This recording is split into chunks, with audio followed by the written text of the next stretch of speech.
আসসালামু আলাইকুম রহমতুল্লাহ নাহমাদুহু ওয়া নুসাল্লি আলা রাসূলিহিল কারীম আম্মা বাদ। তো মাহারাতুল ইস্তিমা বা সুন্দরভাবে কথা বলা এবং শ্রবণ দক্ষতাকে বৃদ্ধি করা, এটা আমরা কিভাবে করতে পারি এই সম্পর্কে গুরুত্বপূর্ণ কয়েকটা বা দুইটা কথা বলবো। তোর মধ্যে প্রথম কথা হচ্ছে আরবদের মতো সুন্দরভাবে কথা বলতে, শুদ্ধ বাচনভঙ্গিতে কথা বলার জন্য যে শুধু আমরা বই পড়বো, বই পড়ে শুদ্ধ ভাষায় কথা বলবো, শুদ্ধ বাচনভঙ্গিতে কথা বলবো, এটা কি না সম্ভব না। এটা অর্জন করতে হলে অবশ্যই শিক্ষিত মার্জিত যে ভাষী রয়েছে, আরব রয়েছে, তার সহচর্যে থাকতে হবে, তার সাথে থেকে নিয়মিত তার কথা শুনতে হবে। যে বর্তমান যুগে আলহামদুলিল্লাহ এই সুযোগ সহজ হয়ে গিয়েছে।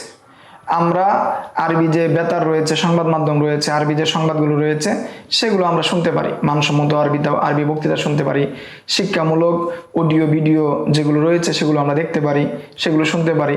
এর মাধ্যমে আমরা আমাদের আরবিতে কথা বলার দক্ষতা অর্জন হবে। তবে একটি বিষয় অবশ্যই আমাদের মনে রাখতে হবে, শিক্ষার্থীকে যে কোনো অডিও ভিডিও আমরা দিব না যাতে করে তাদের পড়ালেখার মন নষ্ট হয়, যে শরীয়তে বৈধ নয়, বাজনা রয়েছে, এমন কোনো কিছু আমরা দিব না। এবং সেটা অবশ্যই আমরা শিক্ষকদের তত্ত্বাবধানে, আমাদের তত্ত্বাবধানে আপনারা শুনবেন, অথবা আপনি একজন মাহের উস্তাদের তত্ত্বাবধানে শুনবেন এবং বাছাইকৃত বিশুদ্ধ উচ্চারণ শুনবেন। কারণ ভুল উচ্চারণ যদি শুনেন, শুনতে শুনতে সেটা শিখে ফেলেন, তাহলে আপনি সেটা থেকে সহজে বের হতে পারবেন না। কারণ আমরা যারা গ্রামে বড় হই, আমাদের আশপাশের মানুষ যারা রয়েছে, তারা আঞ্চলিকতার প্রভাবের কারণে তারা সবসময় অশুদ্ধটাই বলে।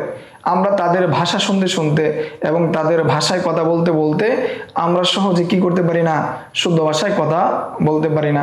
বললেও দেখা যায় অনেক সময় ভুল হয়ে যায়, কারণ তাদের যে প্রভাব, সেই প্রভাবটা আমাদের থাকে। সেই জন্য আমরা শুদ্ধ ভাষী আরবদের কথা শুনবো, তাদের সংবাদপত্রগুলো শুনবো, সংবাদ শুনবো, তাদের ভিডিও দেখবো, শিক্ষামূলক ভিডিও দেখবো। 2 নম্বর কথা হলো যে আমাদের প্রতিদিন যে ক্লাসে যে পাঠটা পড়া হবে, যেই শব্দগুলো পড়া দেওয়া হবে, সেই শব্দগুলোর সঠিক উচ্চারণ আমরা শিক্ষকদের কাছে শুনবো।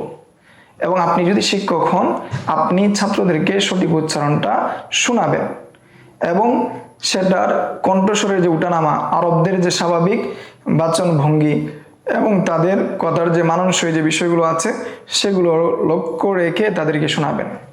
এটা শোনানোর মাধ্যমে তাদের যে শ্রবণ শক্তি সেটা কিভাবে বৃদ্ধি পাবে এবং তারা সুন্দরভাবে কথা বলতে পারবে।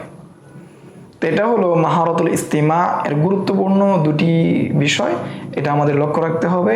অর্থাৎ যদি কোনো আরবদেরকে আমরা পেয়ে যাই, তার সাথে কথা বলবো, যদি অনলাইনে আমি পেয়ে যাই অনলাইনে কথা বলবো, সাথে সাথে যদি এটা না পাই তাহলে আরবদের যে ভিডিওগুলো আছে, গল্পগুলো আছে, সেই গল্পগুলো দেখবো, যেটার মধ্যে বাচনা নাই, ইসলামী শরীয়তের নিষেধাজ্ঞার যে বিষয়গুলো রয়েছে সেগুলো নাই, আমি এগুলো দেখবো।